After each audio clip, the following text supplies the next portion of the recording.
Existe um método antigo que foi abandonado com o tempo, mas que ainda hoje pode produzir mais do que muitas técnicas modernas.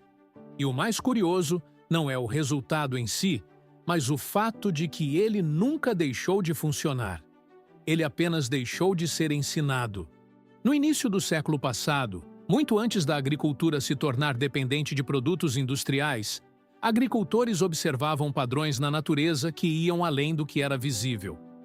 Eles não tratavam o solo como um simples recipiente de nutrientes. Para eles, a Terra era um sistema vivo, conectado a algo maior, e foi justamente essa forma de enxergar que levou à descoberta de um método simples, quase ignorado hoje, mas que na época produzia colheitas mais fortes, mais resistentes e mais abundantes, sem depender de fertilizantes químicos. Relatos antigos descrevem plantações que cresciam com uma vitalidade incomum, folhas mais densas, raízes mais profundas, frutos mais consistentes. E o mais intrigante, essas plantas pareciam menos afetadas por pragas, mudanças climáticas e até períodos de seca. Não porque eram tratadas com algo especial, mas porque estavam conectadas a um princípio que hoje praticamente foi esquecido. Com o avanço da indústria, esse tipo de conhecimento começou a desaparecer lentamente. Novas soluções surgiram, prometendo resultados rápidos e previsíveis. Fertilizantes, corretivos, estimulantes. Tudo passou a ser medido, controlado e vendido. E aos poucos, a ideia de que a natureza poderia funcionar sozinha, se corretamente estimulada, foi deixada de lado. Mas existe um detalhe que raramente é mencionado. Esse método antigo não foi substituído por ser ineficaz. Ele foi substituído por algo que gera mais dependência. Porque quando você depende de insumos externos, você volta sempre.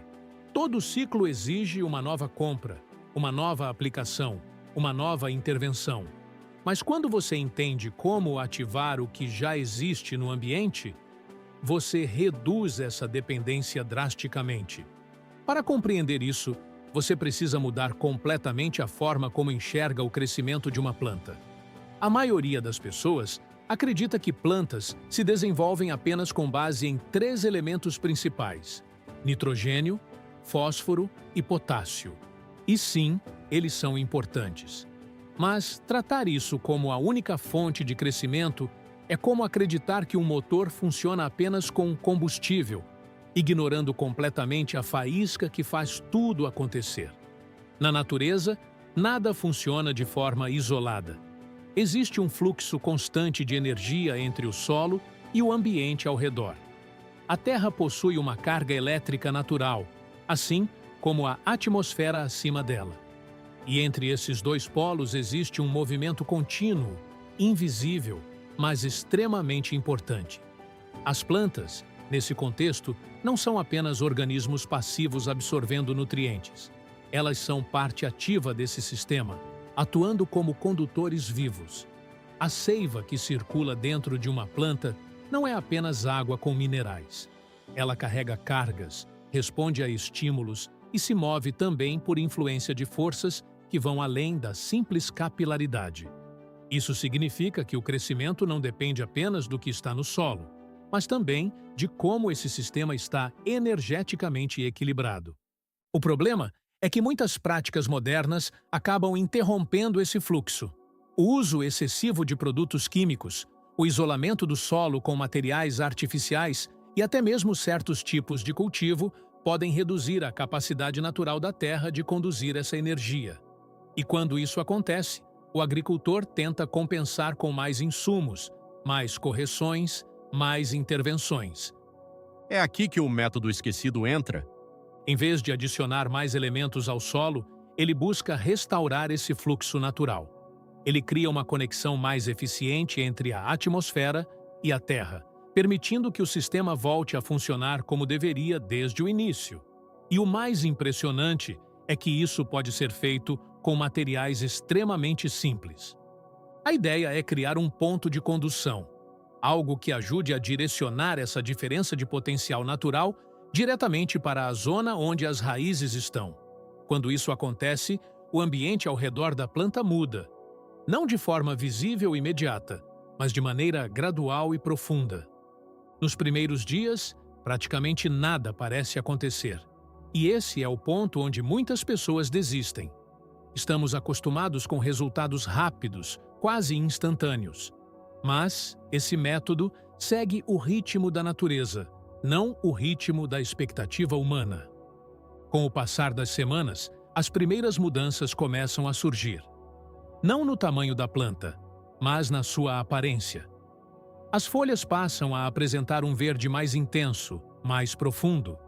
Os caules ficam mais firmes. A estrutura geral da planta se fortalece.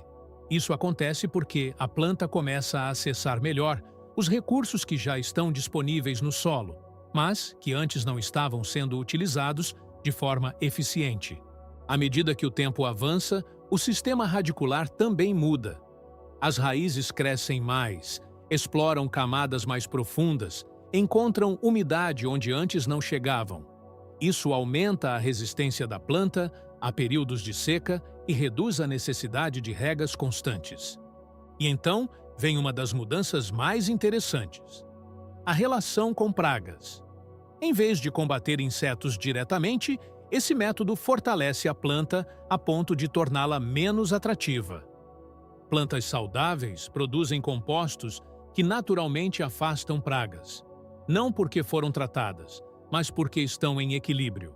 Isso muda completamente a lógica do cultivo. Em vez de reagir a problemas, você passa a evitá-los desde a origem. Outro ponto que chama a atenção é a qualidade dos alimentos produzidos. Não se trata apenas de quantidade. Plantas cultivadas em um ambiente equilibrado tendem a desenvolver maior densidade nutricional. Isso se reflete no sabor, na durabilidade e até na forma como esses alimentos impactam o corpo. Mas talvez o maior benefício desse método não seja visível na planta em si, e sim na independência que ele proporciona. Quando você reduz a necessidade de insumos externos, você deixa de depender de um sistema que exige consumo constante. Você passa a trabalhar com a natureza, não contra ela. E isso levanta uma pergunta importante. Por que esse tipo de conhecimento não é mais difundido? Por que a maioria das pessoas nunca ouviu falar sobre isso? A resposta não é simples, mas envolve uma mudança de paradigma. Ao longo do tempo, o foco saiu da observação e foi para o controle.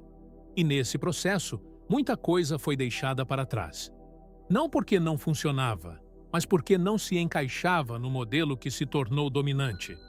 Mas a natureza não mudou. As leis que regem esses processos continuam as mesmas.